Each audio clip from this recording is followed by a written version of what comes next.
Pessoal, lista de revisão de limites aí, eu vou comentar sobre os exercícios aí. O primeiro exercício é para fazer as assíntotas, o gráfico e depois falar sobre os pontos onde a função não é contínua, né? O primeiro gráfico que a gente tem dessa função aqui, 1 sobre x ao quadrado, se x é menor ou igual a menos 1, ou, aqui é ou, tá? X maior ou igual a 1, isso aqui. Se a gente pensar em termos de assíntota vertical, seria um valor que zera o denominador. O único valor que poderia gerar, um denominador igual a zero seria nessa fração de cima. E para isso, o x teria que ser igual a zero. Só que o x sendo igual a zero, ele não atende a essas condições de ser menor do que menos 1 ou maior do que 1. Então, quer dizer que, como ele não pertence a esse intervalo, ele não pode ser utilizado como uma assíntota, né? Então, a gente não vai ter a assíntota vertical para essa função. Então, seria zerar o denominador. Essa parte de baixo não tem como, porque não é uma fração.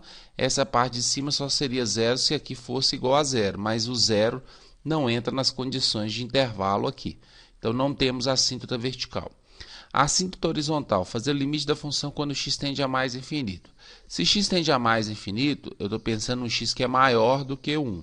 Então, eu vou usar essa função.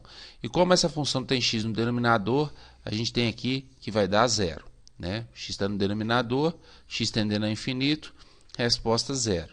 Se x tende a menos infinito, x é menor do que menos 1, a função é a mesma. E a função sendo a mesma, aqui ó, o x é negativo, elevado ao quadrado ele fica positivo, e como o x está na parte de baixo, tendendo a infinito, a resposta é zero.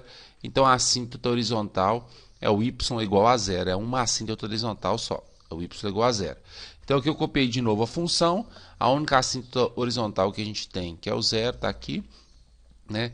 Se a gente fosse fazer o gráfico só da função 1 sobre x ao quadrado, desconsiderando o intervalo, o gráfico daria isso aqui, né? Observa que o x tendendo a menos infinito, a função está se aproximando de zero, é o que acontece aqui, ó, a função vai se aproximando de zero.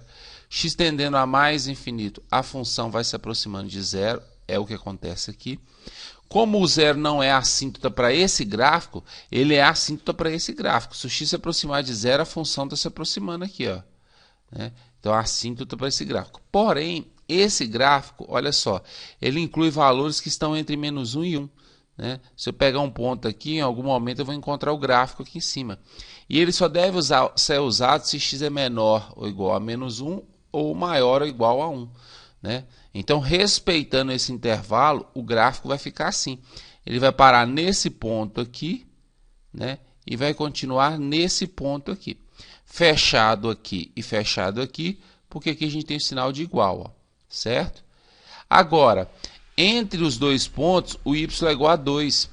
Né? Então, a gente tinha a função até aqui, ó, e até aqui, regida pelo 1 sobre x ao quadrado. Agora, se x está entre menos 1 e 1, o gráfico vai ser essa reta passando sobre o ponto 2. Ó. Aqui ela ficou um pouquinho abaixo, mas ela está passando em cima do ponto 2. Aberto aqui e aberto aqui, porque aqui não tem sinal de igual. Então, o gráfico dessa função seria isso aí. Ó. Observando esse gráfico, a gente já consegue perceber que ela não vai ser contínua aqui no ponto menos 1 e ela não vai ser contínua aqui no ponto 1. Nos demais pontos, ela é contínua. Né? Agora, por que ela não é contínua no ponto menos 1? Primeiro passo, imagem do menos 1. Se você vier aqui, ó, quando x é igual a menos 1, a função a ser usada é essa. E nessa função, substituindo x por menos 1 ao quadrado é 1, 1 dividido por 1 vai dar 1.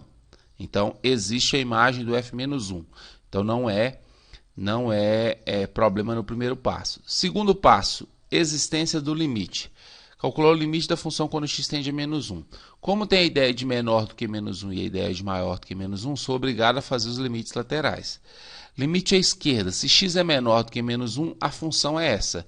E nessa função, substituindo x por menos 1, a gente vai encontrar 1. Né? Limite da função quando x tende a menos 1 pela direita. Se x é maior do que menos 1. Se x é maior do que menos 1, a função é igual a 2. E limite do 2 é o próprio 2. Como os limites laterais são distintos, não existe o limite da função no ponto. Se não existe o limite da função no ponto, ela não é contínua. Então, ela não é contínua pelo problema que existe no segundo passo. Correto? A mesma função, o outro ponto para o qual ela não é contínua é o x igual a 1. Se eu pegar o f de 1, quando x é igual a 1, está aqui o igual, seria substituir o 1 nessa função. Substituindo 1 nessa função, vai dar 1. Segundo passo seria calcular o limite da função quando x tende a 1, tá? Tira esse menos aqui, aqui é 1, eu estou trabalhando com 1. Se x tende a 1 pela direita, x é maior do que 1. Se x é maior do que 1, a função é 1 sobre x ao quadrado. Substituindo x por 1 aqui, ó, então vai dar 1. Limite da função quando x tende a 1 pela esquerda, se x é menor do que 1, a função vale 2. Então, limite da constante é a própria constante. Então, como os dois limites laterais são distintos, o limite da função no ponto 1, trocar aqui por 1 então, não existe. Como não existe problema no segundo passo, isso justifica a função não ser contínua no ponto 1 aí.